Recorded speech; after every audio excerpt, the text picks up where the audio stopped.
সলমান শাহ ভাইয়ের যে সম্পদ বা টাকা পয়সা ছিল তার কোনো অংশ কি আপনি পেয়েছেন? যে আমার 21-22 বছরের একটা মেয়ে, তার সালমান শাহ মারা যাওয়ার আগের দিন রাত পর্যন্ত আমার নামে একটা বদনাম নেই কেন?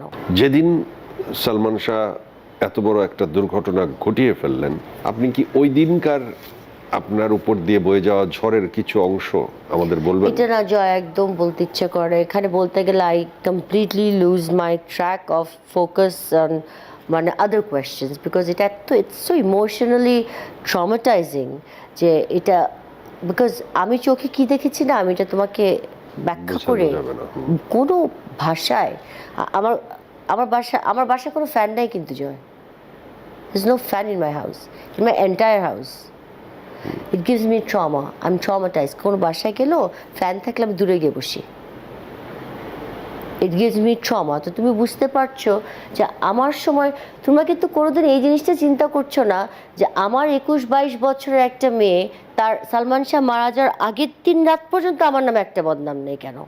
ইমন কোনোদিন আমার নামে একটা বদনাম করে গেল না কেন যে আমি হ্যাপি না, আমার বউ পছন্দ না, আমি বউকে ডিভোর্স দিয়ে দিব, আমি শাবনূরকে ভালোবাসি, আমার মা খুব ভালো, কেন এগুলো বলে গেল না? ইমন তো সব জায়গায় সামিরার প্রশংসা করে গেল। যাও সব ইন্টারভিউ দেখো, ইমনের ইন্টারভিউ পড়ো, go through his interview. Salman Shah ভাইয়ের যে সম্পদ বা টাকা পয়সা ছিল তার কোনো অংশ কি আপনি পেয়েছেন? না, আমি নিতে পারি নাই, নিতে চাইও নাই ওই সময়, কিন্তু এখন আমি নিতে চাই। কি আছে যা আপনি নিতে চান? কিছু কিছু জিনিস ছিল যেগুলো আমাকে ও হেবা করেছিল, যেটা গিফটেড, যেটা আমি আইন ইসলামিকভাবে যেটা আমি পাই, যেহেতু আমার কোনো সন্তান ছিল না ওর সাথে, তো ওর সব কিছুর মধ্যে 100%-এর মধ্যে 75% কিন্তু বাবা, মা এবং ভাই পায়, আর 25% আমি পাই। সে 25% আমি দাবি করছি না, আমি চাই না। আমি চাইলে তখনই আমি এটা নিয়ে ফাইট করতে পারতাম, কিন্তু যেগুলো আমাকে হেবা করা ছিল সেগুলো সব যেন আমাকে বুঝিয়ে দেওয়া হয়। আমি সব ভক্তদেরকে দিয়ে দেবো। কে বুঝিয়ে দেবে? ওর মা যে নিয়েছে, তার ওর সাথে কি ভাই কখনো শাহরান। তার সাথে কি কখনো কথা হয়েছে আপনার এই ব্যাপারে?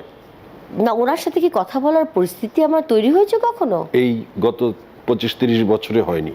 কিভাবে হবে? উনি তো আমাকে খালি গালিই দেন, উনি কখন আমাকে নিয়ে ভালো কথা বলেন? ওকে, আপনি সেই হেবা করা জিনিসগুলো চান। জি। তো আপনি যে ভক্তদের কাছে দেবেন, এরকম অনেক ভক্তের নামে আপনি নাকি মামলাও করেছেন, আমি বিরক্ত হয়ে একটাও মামলাও করিনি। আপনি আমাকে একটা মামলা দেখান। বা থ্রেট দিয়েছেন বা No, তাদের উপর বিরক্ত never. প্রকাশ আমি আপনাকে করেছেন? এই মুহূর্তে আপনি যদি সত্যিকারে if you really want to show the truth, তাহলে আপনাকে দেখাতে হবে নীলা চৌধুরী জিডি মামলা। উনি এম এ শফি নামে একটা ভদ্রলোক, উনি একটা ফ্যান। উনি লাস্ট এফডিসিতে লাস্ট 21 কি 22-23 বছর থেকে ইমনের জন্মদিন থেকে শুরু করে ইমনের মৃত্যুবার্ষিকী প্রত্যেকটা ইভেন্ট খুব সুন্দরভাবে বড় বড় ইম্পর্টেন্ট মানুষদেরকে, নায়ক নায়িকা সবাইকে একত্র করে দোয়া মাহফিল করে গান টান বাজনা দিয়ে যেভাবেই হোক ও এই ছেলেটা করে এসছে। এই ছেলেটাকে এই লাস্ট 10 দিন আগে নীলা চৌধুরী জিডি করে দিয়েছে। আমি কেন জিডি করতে যাব? ছোটকু আহমেদ ভাই, হি ইজ আ লেজেন্ড। উনি শত্রুর মৃত্যু নাই ছবি উনি আমাদেরকে উপহার দিয়েছেন। ওই ছবি দেখে কোটি কোটি মানুষ ইমনের জন্য কান্না করেছে। ইমন মারা যাওয়ার এক সপ্তাহ পরের শুক্রবারে, ইমন এক শুক্রবারে এক জুম্মায় মারা গেল। পরের জুম্মায় এই ছবিটা রিলিজ হওয়াতে মানুষ পাগলের মতো করে দেখতে গেল এবং সবাই কান্না করলো। ওই ছোটকু ভাইকে, সেই ছবিতেও ফাঁসির দৃশ্য ছিল বা হ্যাঁ ওটা একটা ছিল, জেলখানার ব্যাপার ছিল। হ্যাঁ ওটা স্টোরিটা ওরকম ছিল, হ্যাঁ, যে শত্রুর মৃত্যু নাই। তো আসলেই শত্রুর মৃত্যু নেই, আসলেই কিন্তু শত্রুর মৃত্যু নাই জয়, জানেন? এই কথাটাই আসছি।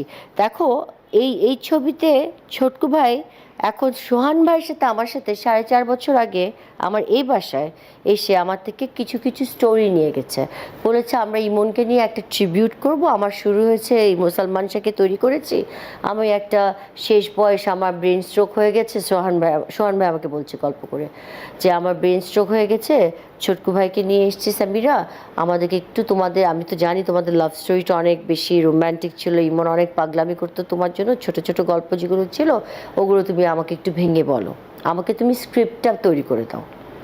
তো আমি তো স্ক্রিপ্ট রাইটার না, বাট আমি আপনাকে ঘটনাগুলো বলতে পারি, আপনি আমাকে you can keep me on record. তো ওনারা ওইভাবে আমাকে রেকর্ড করে ওনারা নিয়ে গেছেন। ATV USA, বিশ্বজুড়ে বাঙালিয়ানা।